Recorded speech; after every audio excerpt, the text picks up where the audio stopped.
ബിസ്മില്ലാഹിർ റഹ്മാനിർ റഹീം. അൽഹംദുലില്ലാഹി റബ്ബിൽ ആലമീൻ. അസ്സലാത്തു വസ്സലാമു അലാ അഷ്റഫിൽ മുർസലീൻ വഅലാ ആലിഹി വസ്വഹ്ബിഹി അജ്മഈൻ. അമ്മാ ബഅദ്. ജാമിയ വഹബിയ അറബിയയുടെ വജ്ര ജൂബിലി ആഘോഷത്തിൻ്റെ ഭാഗമായി സംഘടിപ്പിക്കുന്ന ഇസ്ലാം 60 പ്രഭാഷണങ്ങൾ എന്ന പ്രഭാഷണ പരമ്പരയുടെ രണ്ടാമത്തെ പ്രഭാഷണത്തിലേക്ക് ഏവർക്കും സ്വാഗതം. കഴിഞ്ഞ പ്രഭാഷണത്തിൽ ഇസ്ലാം ആമുഖം എന്ന ഒരു വിഷയമാണ് നാം കേട്ടത്. ഇസ്ലാമിക വിശ്വാസത്തിൻ്റെ യുക്തിഭദ്രതയെയാണ് ഈ പ്രഭാഷണത്തിലൂടെ, ഈ സംസാരത്തിലൂടെ നാം മനസ്സിലാക്കാൻ ശ്രമിക്കുന്നത്. ഇസ്ലാമിൻ്റെ വിശ്വാസം എന്താണ് എന്ന് നമ്മോട് ചോദിച്ചാൽ നമ്മുടെ ഉത്തരം എന്താണ്?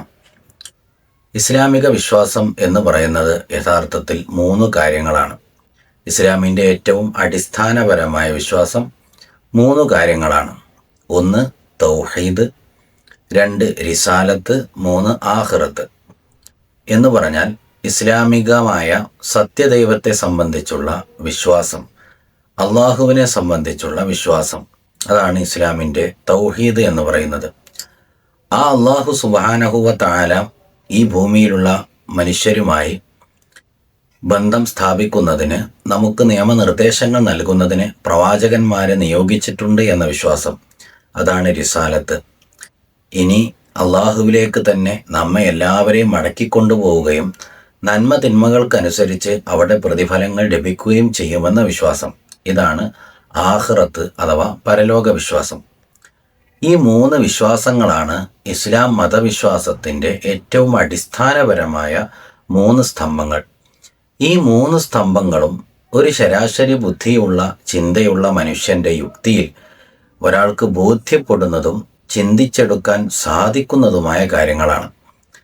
ഒരിക്കലും അത് യുക്തിക്കപ്പുറം, വിശ്വാസം എന്ന് പറയുമ്പോൾ തന്നെ അത് യുക്തിക്കപ്പുറമാണ്, അത് വിശ്വസിക്കേണ്ടതാണ്, അല്ലാതെ ബോധ്യപ്പെടുന്നതല്ല എന്നൊക്കെ തരത്തിൽ ചിലരൊക്കെ വ്യാഖ്യാനിക്കാറുണ്ട്. ഒട്ടും അങ്ങനെയല്ല.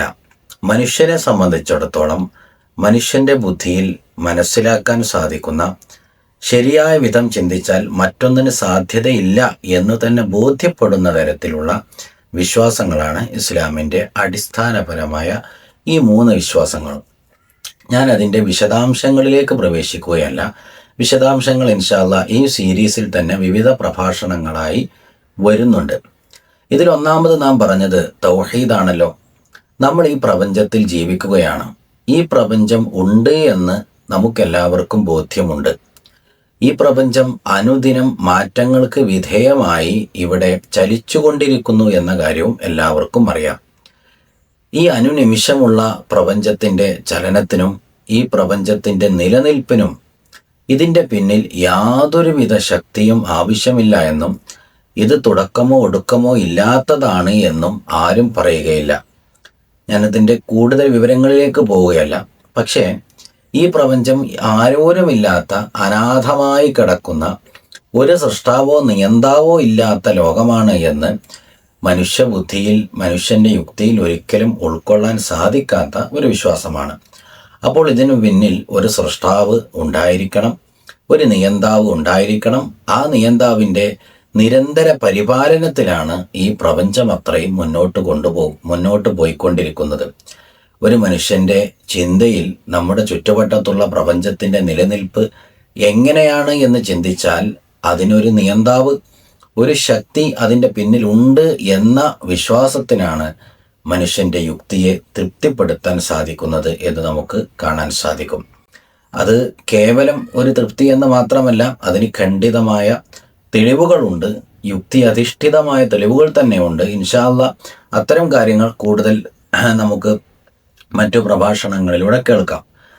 ആ പ്രപഞ്ചത്തിന് പിന്നിലുള്ള ശക്തി അത് ഏക ശക്തിയായിരിക്കണം. അത് പലരും ചേർന്നതോ അല്ലെങ്കിൽ പല ശക്തികൾ കൂടിച്ചേർന്നുണ്ടായതോ ഒക്കെ ആയിക്കഴിഞ്ഞാൽ വീണ്ടും ഈ പ്രപഞ്ചത്തിൻ്റെ അതേ സ്വഭാവത്തിലേക്ക് തന്നെ അത് മാറും.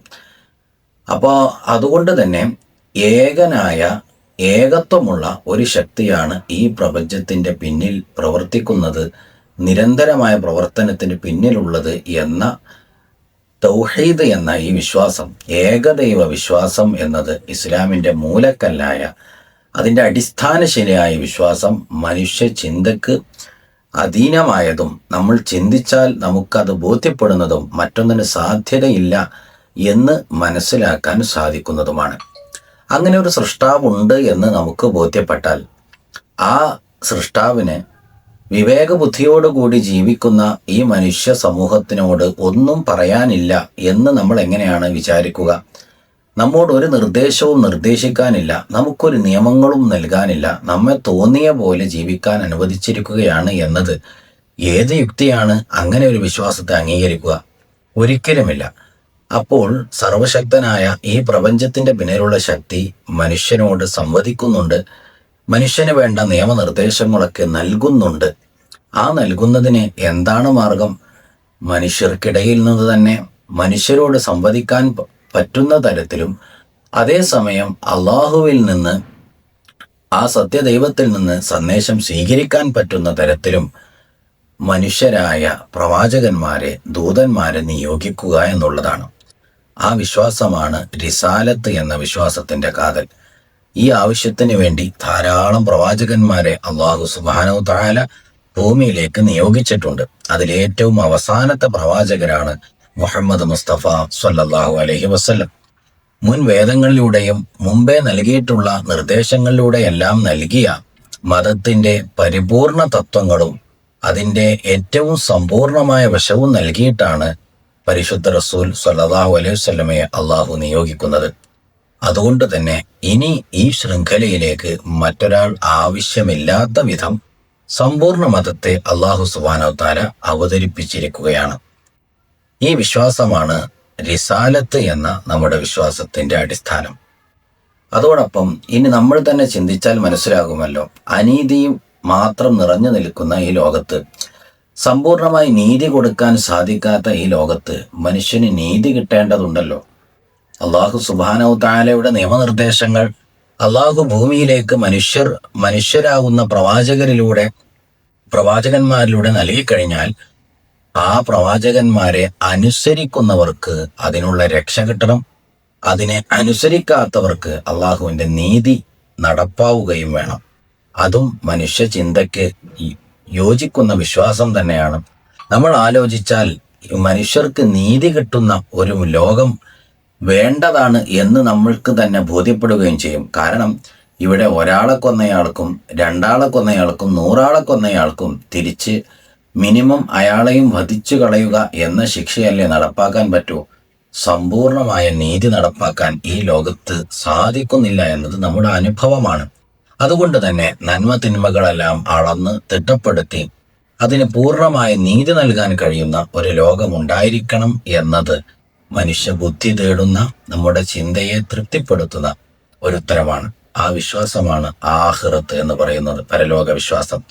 ചുരുക്കത്തിൽ നമ്മുടെ വിശ്വാസത്തിന്റെ, ഇസ്ലാമിക വിശ്വാസത്തിന്റെ ആണിക്കല്ലായ ഈ 3 ഭാഗങ്ങളും നമ്മുടെ യുക്തിക്ക് മനസ്സിലാകുന്നതും ബോധ്യപ്പെടുന്നതും ചിന്തിച്ചാൽ ആർക്കും മനസ്സിലാക്കാവുന്നതുമായ കാര്യങ്ങളാണ്.